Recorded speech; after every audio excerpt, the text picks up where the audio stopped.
मेरा एक प्रश्न है कि नाम जप और पूजा पाठ में कितना अंतर होता है? नाम जप से भगवत प्राप्ति हो जाएगी या पूजा पाठ से? क्योंकि इस शरीर से नियम नहीं हो पाते महाराज जी। गुरु जी देखो, कृपा मार्गदर्शन करें। पूजा पाठ बाहरी शरीर की क्रिया है और नाम जप अंदर हृदय की गुफा के अंधकार को नष्ट करने वाला तेज है। अगर हम नाम जप नहीं कर रहे, सुमिरन नहीं कर रहे, तो पूजा पाठ करने के बाद भी विश्राम भोगों में ही मिलेगा। कोई भी हो, इसे लिख लो, अपने दिमाग में बैठा लो। यदि नाम जप नहीं चल रहा है तो बाहरी कुछ जो सेवा पूजा की, उतने से मन पर शासन नहीं हो सकता। बाहरी वो सात्विक भाव की पूजा हो गई कुछ क्षण बाद, लेकिन मन विश्राम भोगों में ही मानेगा। तो मन का विश्राम प्रभु के चरणारविंद में हो, सत्य में हो, इसके लिए निरंतर नाम जप करना अत्यंत अनिवार्य है। नहीं तो भोगेश्वर प्रसक्तानाम तयापहृत चेतसाम व्यवसायत्मिका बुद्धि समाधो न विधीयते। जिसकी बुद्धि में ये बैठा हुआ है कि संसार के भोगों के भोगने में सुख है, संग्रह में सुख है, उसकी परमात्मा प्राप्ति में रुचि ही नहीं होती। फिर कैसे? बाहरी एक केवल थोड़ी सेवा कर ली, थोड़ा एक, फिर इसके बाद उसकी मन स्थिति उसी संसार में होगी। वो सेवा करते भी संसार का चिंतन करेगा, तो वो सेवा नहीं मानी जाती है। सेवा तब मानी जाती है जब सेव्य में आसक्ति हो जाए। जो सेव्य हमारे प्रभु हैं उनमें आसक्ति होकर भाव में डूबा हुआ, फिर वो सेवा माने। तो आसक्ति कहां से होती है? ये भजन से होती है। इसलिए नाम जप अत्यंत अनिवार्य है।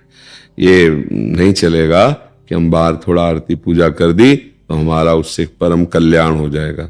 नहीं, चिंतन। आप गीता उठा के देखो, शास्त्र उठा के देखो, वहां आदेश है। भगवान कह रहे हैं अनन्य चेता सततम यो माम स्मरति नित्यशः तस्याहम सुलभा पार्थ। मैं उसके लिए सुलभ हूं। किसके लिए? जो मेरा सतत नित्य स्मरण करता है, निरंतर स्मरण करता है। साधना स्मरण युक्त होकर अब आपको किसानी है या राजकीय विभाग का कार्य या आप व्यापार करते हैं, जो भी करते हो सब पूजा हो जाएगी। माम स्मर युद्ध च, मेरा स्मरण करते हुए अपने कर्तव्य को करो। अब स्मरण संसार का है, पूजा बाहरी हो रही, तो अंदर की गुफा में, हृदय गुफा को पावन करने वाली बात तो नहीं बनेगी, नहीं बनेगी। देखो, बहुत सुंदर गोस्वामी जी महाराज तुलसीदास जी कह रहे हैं, राम राम राम जी ही जोलो तू न जपी है, तोलो तू कहूं जाए तिहूं ताप तपी है। सुरसरी तीर, सुसर माने गंगा जी, सुरसरी तीर बिन नीर दुख पाई है, सुर तर तरे तो ही दारिद सताई है। बहुत सुंदर। जब तक तुम जिह्वा से राम राम राम राम, राधा राधा राधा राधा राधा, ये धीरे धीरे कंठ में उतरेगा, कंठ से हृदय में उतरेगा, महामंगल कर देगा। अगर ये नहीं है ना भजन, तो छूटिबे के जतन विशेष बांधे जाएगो, हुए है विष भोजन जो सुधा सान खाएगो। राम राम राम जी जोलो तू न जपी है, तौलो तू कहूं जाए तिहूं ताप तपी है। बहुत शास्त्र सम्मत शोधी हुई बात है कि ये कलिकाल मलायतन मन कर देख विचार, श्री रघुनाथ नाम बिन नाही नान आधार। अंदर का चिंतन बदले सो साधना। बाहरी क्रियाएं, बाहरी क्रियाएं, आरती पूजा, इसके बाद मनमानी आचरण, कुछ नहीं हाथ लगेगा। ये भगवान कपिल देव जी माता देहुतीश जी से कहते हैं, पढ़ के देख लेना।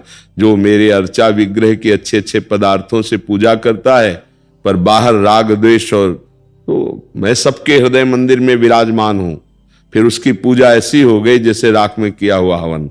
बाहर राग द्वेष कर रहा है, तो पूजा का तात्पर्य है अंदर का चिंतन सुधरना चाहिए। नाम जप कर रहे हैं, भगवान के आदेश का पालन करते हुए कर्तव्य पालन कर रहे हैं, बड़ा मंगलमय जीवन। आज यही हमारी कमी होती जा रही है। हम बाहरी बातों पर विशेष महत्व देते हैं, आंतरिक गड़बड़ी पर ध्यान नहीं देते हैं।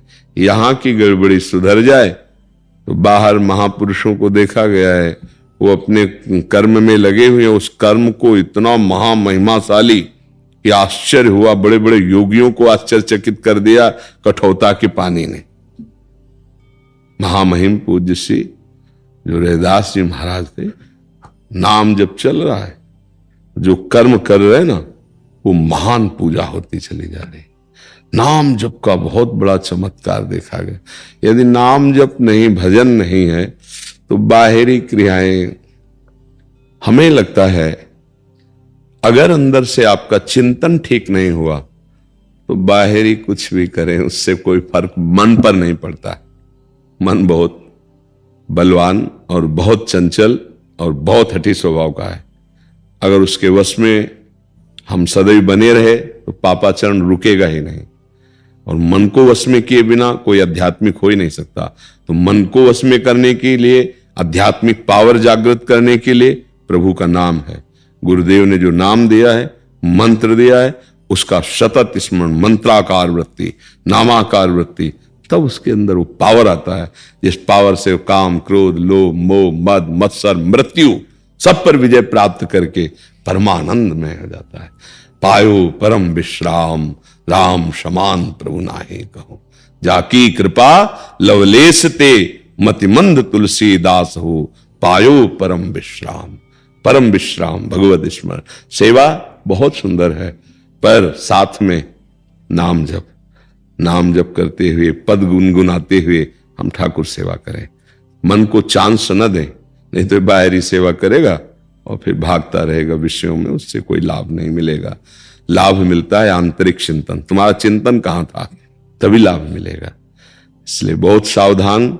बाहरी सेवा के बहाने मन अपनी मनमानी करता रहे तो फिर साधना नहीं बनेगी। इतना आप समझ लो, नाम एक है और सब साधन शून्य है। एक लगा के शून्य रखो तो 10 गुना एक जीरो का पावर बढ़ता चला जाएगा, और एक हटा के शून्य रखो तो शून्य शून्य ही रहेगा। अंदर से नाम चल रहा है, अंक लग गया। अब जो भी साधन करो सब शून्य शून्य शून्य, वो हर शून्य 10 गुना बढ़ता चला जाएगा। एक के बाद शून्य तो 10, फिर एक शून्य तो 100, फिर एक शून्य तो 1000, फिर एक शून्य तो 10,000, बढ़ता चला गया ना। एक हटा दो तो शून्य शून्य शून्य शून्य। यह है एक भगवत स्मरण, भगवत चिंतन, भगवत नाम जप। आंतरिक तुम्हारा क्या चल रहा है? अध्यात्म अंतर की बात पर, अध्यात्म आंतरिक लक्षणों पर, अध्यात्म की पूर्णता आंतरिक स्थिति पर। बाय आप क्या करते हैं आप जाने। आपकी आंतरिक चिंतन क्या है, आपकी आंतरिक स्थिति जो अध्यात्म है। हम बाहर से अंदर की तरफ आते हैं, अगर अंदर नहीं, बाहर ही हम बहिर्मुख होकर भटक रहे हैं, वो विश्राम नहीं मिलेगा। ठाकुर जी का श्रृंगार कर रहे हैं तो उसी में डूब रहे हैं हम, उनको भोग लगा रहे तो उसी भाव में डूब रहे हैं। ये भाव कहां से आएगा? भजन से आएगा। भजन नहीं है तो देख लो, जल्दी से बनाओ, देखो ठंडा ना हो जाए, ठाकुर जी को दिखा के ले आओ। हाँ, ठाकुर जी केवल हमारे देखने के लिए बैठे हैं। एक है भाव में भरा हुआ, प्रभु मुझ गरीब दीन के पास आपको भोग लगाने का क्या है।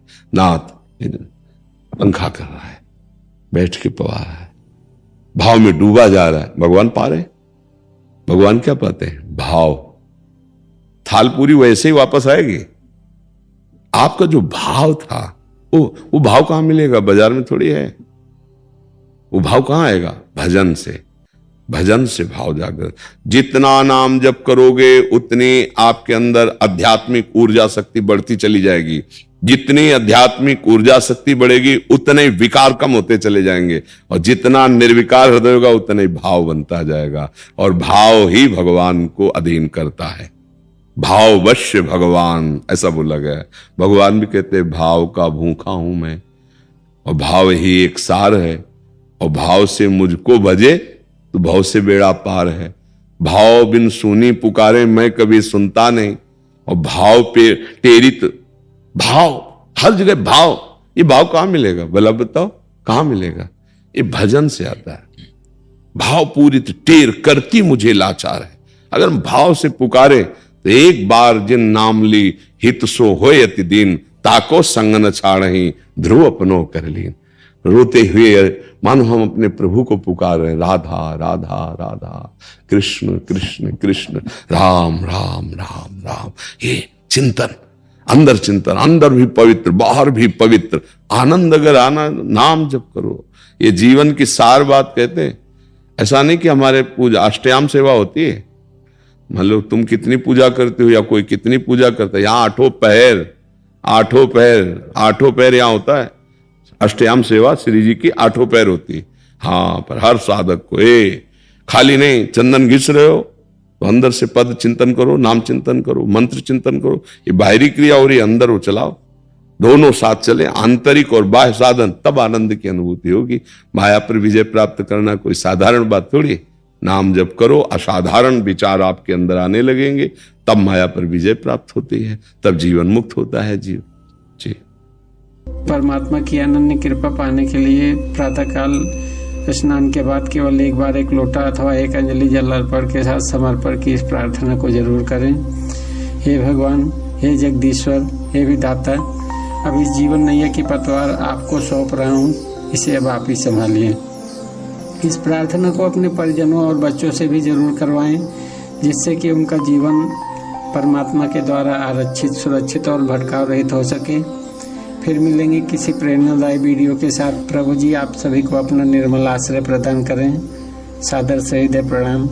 जय श्री हरि।